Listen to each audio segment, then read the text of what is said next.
Pois não, pastor. Não, só é interessante, eu acho assim maravilhosa a profecia. Porque nota o seguinte, para a pessoa que espera a vinda do anticristo, a profecia responde, o anticristo apareceria no momento da queda do Império Romano. Tá lá. Então, você não precisa ficar esperando. Ele não vai vir, ele já veio. Quem? Mas ele é uma pessoa terrível, não, ele pode ser uma pessoa boazinha. Lembra? O anticristo, ele imita Cristo. Ele não imita o inimigo. Se ele tem autoridade do inimigo, mas ele imita a Cristo. Então ele representa a bondade, o carinho, o amor, não é? Poder vai fazer isto. Representando a Cristo, não o inimigo. Okay? Então é interessante isso, porque você não precisa esperar um negócio terrível. Pode ser algo bom. Okay? Como diz, não falando de indivíduos, mas falando do poder em si. Então já veio. Então você não precisa esperar outro. Esse poder, falando sobre a besta que surge da terra.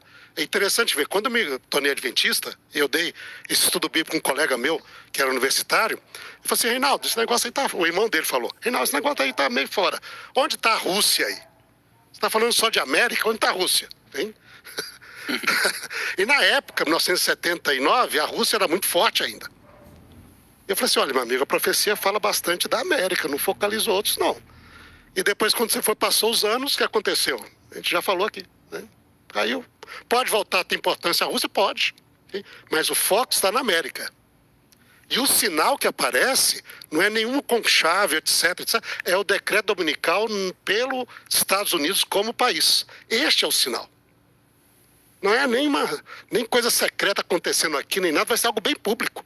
Algo declarado pelo Congresso americano, apoiado pela Suprema Corte americana e proclamado pelo país. Nada secreto. O que me espanta nisso na profecia é que nenhuma delas é secreto. Nada é secreto. O anticristo é bem conhecido historicamente. O país que levanta para apoiar é bem conhecido também, é mundial. E o decreto vai ser bem público. E quem está fomentando são as igrejas. Não é nenhum movimento secreto de entidades secretas, não. Isso aí, você chega lá, você tem isso, você recebe. Eu recebia publicidade o tempo todo lá. É um movimento que existe religioso para unir todas as igrejas, da qual a Igreja Católica também participa, e os evangélicos, chamado Nós Precisamos Trazer a América de volta a Deus através das leis do país. E isso é público, nada secreto. Isso é dito abertamente, isso é vinculado abertamente, é pregado nas campanhas políticas também, okay? Nada secreto. Quer dizer, a gente não precisa temer nenhuma teoria de conspiração, porque o que vai vir exatamente diante dos nossos olhos. E de maneira assim clara, a gente precisa estar atentos e focados naquilo que é a realidade que o Espírito de Profecia nos coloca. Revelação. Vai ser revelado. Exatamente. Não vai ser oculto, vai ser revelado. Agora, eu estou olhando aqui para o meu relógio e eu já percebi que... 1 hora só passou, né, pastor? Só passou 1 hora até agora, não? Não, mais? Já estamos quase com 2 horas de discussão maravilhosa e estamos quase caminhando para o final. E eu queria fechar aqui essa live com uma pergunta ao pastor Dornelles. A gente ouviu muita coisa e a gente percebeu, através de diferentes insights, como que os eventos eles se sucederão de forma organizada, como tudo culminará com um processo no livro do Apocalipse, onde acontece a queda de Babilônia. Caiu a grande Babilônia. Então, pastor Dornelles, o que tem a ver essa queda de Babilônia com essa chamada nova ordem mundial? Na verdade, como a gente pode finalizar esse nosso último momento aqui,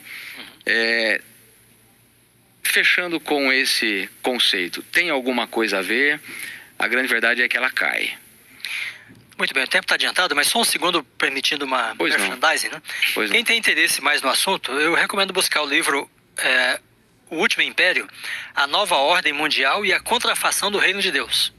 Está no Amazon, está na CPB, e você pode buscar em inglês, em espanhol e em português. A Nova Ordem Mundial e a Contrafação do Reino de Deus. Há pouco tempo, pastor Elias, eu li uma entrevista, né, com um vaticanista, e ele fez uma ampla pesquisa, né, sobre como os cristãos, ou o cristianismo, está influenciando os governos de direita no mundo. Pensando no caso do Bolsonaro, Donald Trump, né? Vladimir Putin e outros europeus. Então, ele diz que há um ressurgimento, né, de um conservadorismo na política, através dessa direita, né, que aí está. Ele diz, e as igrejas, ou o cristianismo, está orientando e influenciando esses governos. Bom, isso é tudo que nós dissemos aqui, né? Aproximação de igreja e Estado. E é disso que trata Apocalipse 17, a mulher montada sobre a besta, né? É a união de igreja e Estado. É interessante que no capítulo 16, o profeta diz assim, que ele vê os 3 espíritos e eles se dirigem aos reis.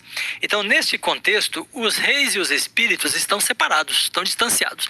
E os espíritos estão em busca dos reis. Os espíritos representam o poder religioso, os reis o poder político.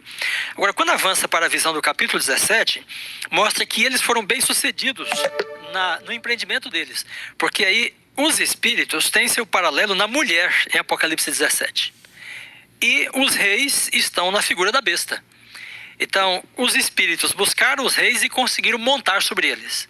Domaram, né, os reis, assim como se doma um animal. Por isso, a besta aqui, né, está a serviço agora da mulher. É interessante aí perceber que a gente fica às vezes com a ideia do catolicismo, o papado, relacionado com a besta, mas quando a gente chega no capítulo 17, aí os símbolos mudam um pouquinho.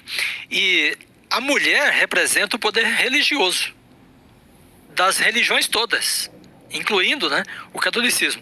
E a besta representa o poder temporal, civil, dos reis, né? E então a mulher domina sobre a besta e a besta fica serviçal da mulher. O pastor Reinaldo mencionou aqui, o catolicismo até pode dizer, nós não matamos ninguém, foram os reis da Europa que mataram, né? A nossa manda, é verdade, mas foram eles, né? E aqui é a mesma coisa, os reis cumprem a agenda da mulher. Até certo ponto, até certo momento, né? Porque a queda de Babilônia, como descrita na sexta praga, com a secagem do rio Eufrates, né? Então ela é explicada no capítulo 17 e 18. E aí o versículo 16, né? 17 e 16 é bem ilustrativo, porque diz assim, os 10 chifres, olha, toda essa multiplicidade de poderes, né? E a besta, o império, vão odiar a meretriz. Então ela esteve montada sobre eles durante um período, e daí eles a lançam sobre o chão e pisam sobre ela. Então o juízo dela é determinado por Deus, mas quem executa, aí volta para a moeda do outro lado, né? Quem executa são os reis da terra. Ela pode dizer, olha, eu não matei ninguém, foram eles que mataram, é verdade, é meu mando, né? E eles vão dizer, olha, não, Deus pode dizer, eu também não matei a mulher. Quem matou foram os reis, né? A meu mando, é verdade. E isso aqui nos faz lembrar, né? Veja, então há toda essa estrutura de poder, como nós escrevemos, né? O poder religioso domina sobre o poder civil, persegue o remanescente, como Jean descreveu ali, né? E às vezes você fica pensando, bom, então o remanescente de Deus vai sofrer sob esta perseguição. E a gente fica com aquela mentalidade, né, pessimista e às vezes aquela mentalidade de perseguição, e é verdade, isso vai ocorrer, mas até certo ponto. Porque qual é o destino da mulher? Ela será pisada pela besta.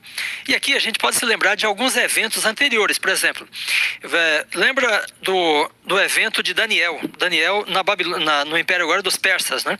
Então os sátrapas conseguiram com Dario, né, um decreto, e aí surpreenderam Daniel, foi acusado de ser desleal com o imperador, com o rei, né? O rei Dario. Daniel foi levado à cova dos leões. E Deus o protegeu. E no fim, quem é que foi para a cova dos leões? E a mando de quem? Bom, olha só, Daniel capítulo 6, versículo 24. Ordenou o rei e foram trazidos aqueles homens que tinham acusado Daniel. Veja, aqui nós temos o poder religioso, né, da contrafação, que acusa o remanescente. E aí, então, o rei manda que eles sejam lançados na cova dos leões. E aí a morte preparada para Daniel é sofrida mesmo pelos sátrapas, que haviam acusado Daniel. A mesma coisa acontece no Império da Pérsia, mais tarde um pouco. Então Amã não gosta dos judeus, né? Então tem aquela contracena de Amã e Mardoqueu. Amã é o representante da religião falsa, da mulher aqui em Apocalipse 17, inclusive. E aí ele consegue com Assuero, né, um decreto contra os judeus. E Amã chegou a preparar uma forca, né, para Mardoqueu. Mas quem é que foi para a forca? Foi o Amã que foi para a forca. A mando de quem? De Assuero. Então, os reis, né, Dario e Assuero, percebem a armação do poder religioso ali, nas figuras dos sátrapas e de Amã depois, né? E eles são seduzidos por esses indivíduos, Amã e os sátrapas, até certo ponto. E depois a situação se vira, né? E então os reis reconhecem a idoneidade, né, de Daniel e de Amã e de Mardoqueu e dos judeus, e a situação se inverte. A mesma coisa acontece no Apocalipse, né? Então o que é previsto aqui na queda de Babilônia é uma inversão da situação, em que aquele poder que governa sobre os reis da terra, que é o poder religioso, por fim perde a credibilidade com o poder político, e o poder político o executa as religiões. Então lembramos aqui que a Babilônia representa o poder das religiões da face da terra. A meretriz representa todos esses poderes. Não é só o catolicismo, mas também o espiritualismo e os protestantes que se desviaram da palavra de Deus. Então, nós olhamos para o passado, né, vemos a Revolução Francesa. Veja, o catolicismo dominou sobre as nações europeias até 1798. Aí veio o iluminismo, o humanismo, né, e a Revolução Francesa. E aí os próprios reis que cumpriam as ordens do papado, né, se levantaram contra o Papa. E a religião como um todo, queimaram bíblias, igrejas, né?